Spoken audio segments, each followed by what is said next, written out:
Pizza.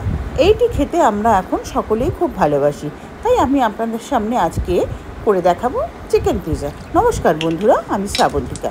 আমার এই রেসিপিটা প্রথম থেকে শেষ পর্যন্ত দেখা সকলকে অনুরোধ রইল। প্রথমে একটি মিক্সিং বোলের মধ্যে হাফ কাপ উষ্ণ গরম জল আর 1 টিস্পুন চিনি আর 1 টিস্পুন ইস্টটাকে ভালো করে নেড়ে নিয়ে ঢেকে রেখে দেবেন মিনিট 15। তারপরে ওর মধ্যে দিয়ে দেবেন 1 কাপ ময়দা আর পরিমাণ মতো নুন দিয়ে ময়দাটাকে দিয়ে তারপরে জল দিয়ে মিশিয়ে একটা ডো করে নেবেন। কিছুক্ষণ মাখার পরে ওর মধ্যে দিয়ে দেবেন একটু সাদা তেল, মোটামুটি 1 টিস্পুনের মতো সাদা তেল দিয়ে ভালো করে এটাকে মাখতে হবে। দেখবেন মাখাটা কিন্তু একটু নরম হবে, তখন আপনারা কি করবেন, হাতে তেল দিয়ে ওই হাতে যে লেগে থাকবে ময়দাগুলোকে সেগুলোকে ছাড়িয়ে নেবেন। এইভাবে মেখে নিয়ে ওটাকে ঢেকে রেখে দেবেন কম করে 45 মিনিট, কম করে 1 ঘন্টার উপর ঢেকে রাখতে পারলে সবচেয়ে ভালো হয়। যে বাটিটার মধ্যে ওটাকে ঢেকে রাখবেন সেটার মধ্যে আগে একটু তেল মেখে নেবেন, সাদা তেল মাখিয়ে নিয়ে তারপরে ওই মাখা ময়দাটাকে ওর মধ্যে দিয়ে ঢেকে রেখে দেবেন কম করে 45 মিনিট, আর 1 ঘন্টার উপরে রাখতে পারলে সবচেয়ে ভালো হয়। তারপরে ঢাকনাটাকে তুলে ওকে হাতের সাহায্যে পাঞ্চ করে নিয়ে তারপরে আবার ভালো করে একটু মেখে নেবেন, মেখে ওটাকে পুরো সফট করে নেবেন। সফট করে নিয়ে নেওয়ার পরে দেখুন আমি যেভাবে মাখছি ঠিক সেইভাবে এটাকে মেখে নিতে হবে।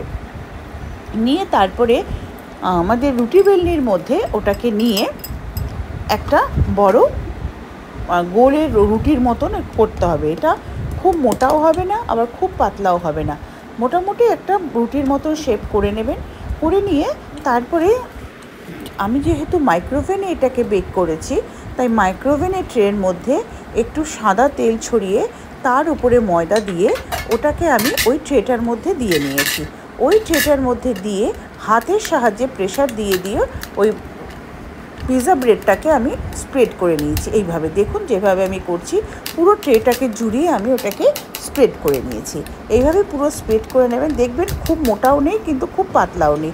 তারপরে এটা একটা কাঁটা চামচের সাহায্যে ওটাকে এইভাবে ছোটো করে ফুটো করে নেবেন।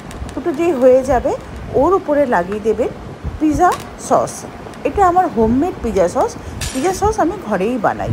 তারপরে ওর উপরে লাগিয়ে দেবেন হোমমেড পিৎজা সসটাকে ভালো করে ওর মধ্যে লাগানোর পরে আমি চিকেনটাকে আগের থেকে একটু পেঁয়াজ রসুন দিয়ে কষিয়ে রেখে দিয়েছিলাম ছোটো টুকরো করে। পিৎজা সস লাগানোর পরে ওপরে একটু চিজ গ্রেট করে দিয়ে দেবেন, দিয়ে আমি যে চিকেনটাকে বানিয়ে রেখেছিলাম সেই চিকেনটাকে ওর ওপরে দিয়ে দেবেন। আপনারা চাইলে চিকেনটাকে ছোটো টুকরো করে নুন গোলমরিচ দিয়ে সেদ্ধ করেও দিতে পারেন। আমি একটু পেঁয়াজ দিয়ে একটু আদা রসুন বাটা দিয়ে চিকেনটাকে কষিয়ে নিয়েছিলাম। সেই কষা চিকেনটাকে আমি ওপরে একটু করে দিয়ে দিলাম। তার উপরে আমি দিয়ে দিলাম, আমার কাছে সুইট কর্ন ছিল, বেশ কিছুটা সুইট কর্নটা দিয়ে তার উপর আমি দিয়ে দিলাম ক্যাপসিকাম। আমার কাছে গ্রিন ক্যাপসিকামই ছিল তাই আমি শুধু গ্রিন ক্যাপসিকামই দিয়েছি। আপনারা একটু রেড ক্যাপসিকাম, ইয়েলো ক্যাপসিকাম এগুলো দেবেন, ডেকোরেশনটা আরও সুন্দর পিৎজাটা দেখতে ভালো লাগে। অলিভ থাকলে অলিভ কেটে দেবেন। তো এবার দেওয়ার পরে পেঁয়াজগুলোকেও কিউবের সাহায্যে কেটে বড় কিউবের মতন করে কেটে আমি ওখানে সাজিয়ে নিয়েছি। তারপরে ওপর থেকে আমি একটু সরিয়ে দিয়েছি মটরশুঁটি। এই সব উপকরণগুলোকে আমি সুন্দর করে পিৎজাটার উপরে সাজিয়ে নিয়েছি। সাজিয়ে নেওয়ার পরে ওপর থেকে আমি একটু দিয়ে দিয়েছি গোলমরিচ গুঁড়ো আর একটু টমেটো কেচাপ। এই সব উপকরণগুলোকে আমি দিয়ে তারপরে ওপর থেকে ভালো করে মোজারেলা চিজটাকে আমি ভালো করে গ্রেট করে দিয়েছি। আর কি করেছি, অল্প একটু দুধ নিয়ে একটা ব্রাশের সাহায্যে সাইড দিয়ে একটু দুধ দিয়ে বুলিয়ে নিয়েছি যাতে সাইডটা সুন্দর একটু লাল হয়, দেখতে ভালো লাগবে। আপনারাও এটা করবেন।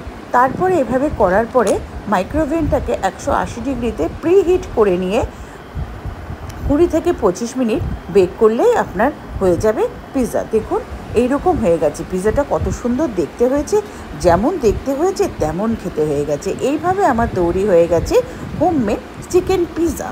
আমার এই রেসিপিটি যদি আপনাদের ভালো লেগে থাকে তাহলে প্লিজ আপনারা যারা ফেসবুক চ্যানেল থেকে দেখছেন তারা ফলো করবেন, লাইক করবেন, কমেন্ট করবেন। আর যারা ইউটিউব চ্যানেল থেকে দেখছেন তারা সাবস্ক্রাইব করবেন, কমেন্ট করবেন, লাইক করবেন। ধন্যবাদ।